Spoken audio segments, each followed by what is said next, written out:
time. Kind of one time.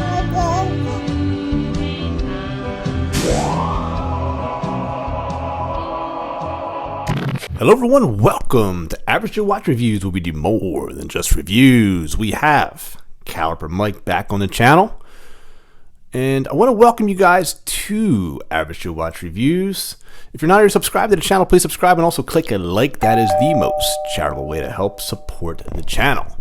So today we're talking about Mark from Long Island Watch's Type B Flieger watch. Flieger is really the German word for observer watch, and it was made for the German Air Force in the 1940s during World War II. You see, in 1940 to 41, they made the Type A's. I'll show you what that looks like right there.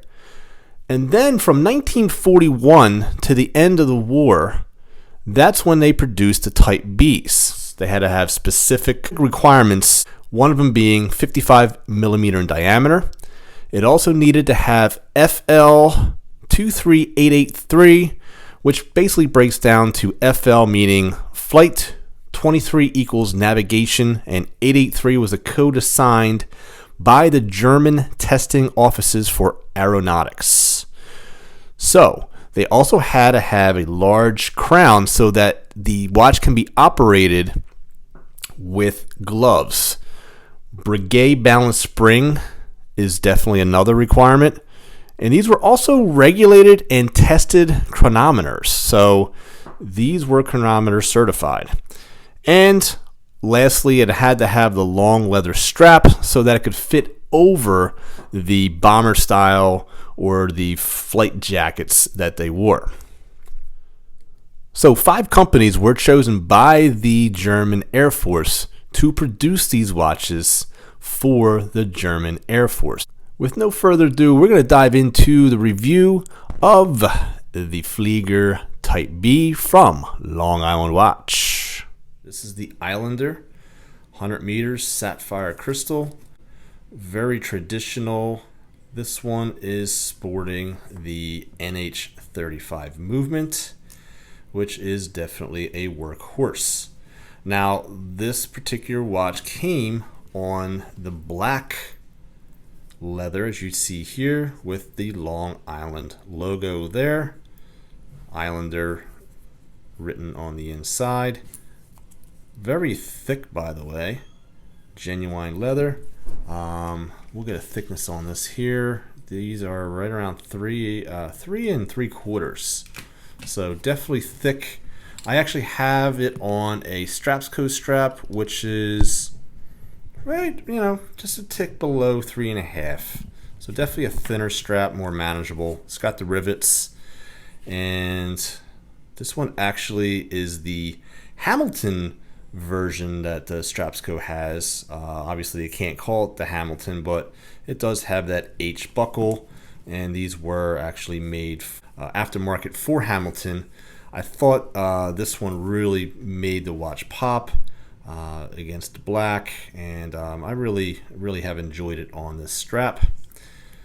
So let's take a measurement of this watch here. We have ourselves a 42 millimeter case. The thickness is right around a 12 millimeter, and this is indeed a 22 millimeter lug width, and our lug to lug is indeed 48, almost on the money. So the loom on this watch is absolutely insane. Definitely a showstopper. I'm going to show you guys a lapse loom shot here. It really, Mark did an excellent job putting the SuperLuminova, laying it on thick. You do have some anti-reflective coating underneath the crystals. You could see here, there definitely is a bit of a blue tinge. Very nice touch. You do have the crown with the Long Island logo. and you've got that coin edging. Now, me personally, I would have loved to have seen a thicker onion crown, but that's just a personal preference for me. This is not a knock on the watch. I just think that the Pilot watches, they're supposed to be easy to read, easy to set.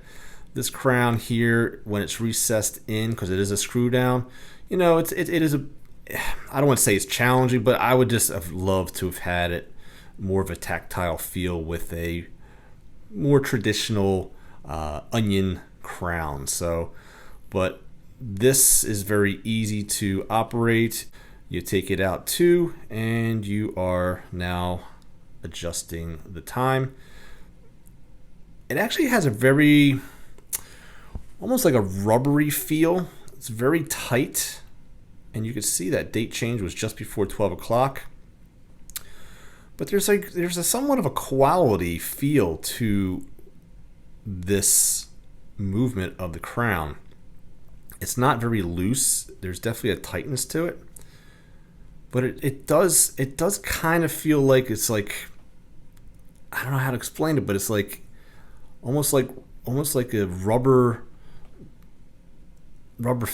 feel. It doesn't make a sound, but it's just a feel. It's definitely tighter than typical. I don't think it's a problem. And you click it out to the first position, and actually I want to click this to, I want to get this to the 6 o'clock position, and then we click it out to the first position. That's how you set the date, just like that. Okay, winding the crown, you just click it in and you wind the movement just like that, and then you just screw it back in by pressing in as you wind it back to the case, just like that. So we could see that this watch has some really nice brushwork to it, and show you some of the case finishing here. Check that out. Very, very nicely done. You can even see it on the lugs as it's, so you've got like that circular brushing on the lugs. You've got the vertical brushing on the side of the case, and even some brushing on the bezel itself. Here's another shot of that AR coating. Black flat dial. No logo, no nonsense. Very traditional Flieger watch here. And it's a Flieger Type B. And then we flip it around and we've got polish and some brushing here with a aircraft right in the center with Islander sapphire. So we're going to take our new gadget on the channel, our diamond selector, and we will wait until the lamp is okay, and then we will check to see indeed, is this a sapphire crystal? Okay. So it says that it is ready. We put the prong on, or the probe on the sapphire, and we can see it's starting to get into the yellow section, meaning that this is indeed a sapphire crystal. Checks out just fine. So I'm going to flip the camera around and give you guys some final thoughts. I must say that the Loom is definitely the highlight of this watch. It is unbelievable. The SuperLuminova just glows extremely bright, and the fact that it just, every asset of the dial, all the hash marks and the indices, the hands, everything glows. And I was amazed when I first saw that. So that's the first thing. Secondly, I like how the watch pays homage but is not trying to be a 1940s Flieger. It's not 55 millimeters. It doesn't have a pocket watch movement. And this particular watch doesn't have the connotation of the FL23883. So, I mean, it's not trying to be something that it's not. We've got a reliable yet robust Seiko NH35 movement powering the watch, and it's actually just a practical everyday watch with the looks paying homage to the Pilot. I've actually had the Laco 1925 on the channel. Me personally, I would spend the $200 as opposed to the $400 to $500 for the Laco. Here's the thing. You're paying $400 to $500 for a Laco 1925 that's using a Miyota movement, guys, not a Swiss movement. Now, granted, Laco does produce Swiss movement.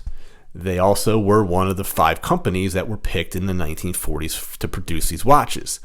But at the end of the day, you're not getting a true Pilot's watch anyway. You're getting pretty much a homage with a Miyota movement, and you're paying double the price for an exact copy that Mark has, which actually feels just as good using the Seiko NH35 movement. But the choice is yours, guys. That's my 2 cents. You can keep the change, and always remember that there's always time to be kind to one another. Please take care of each other, and I'll see you guys next time on Average Joe Watch Reviews. God bless, my friends.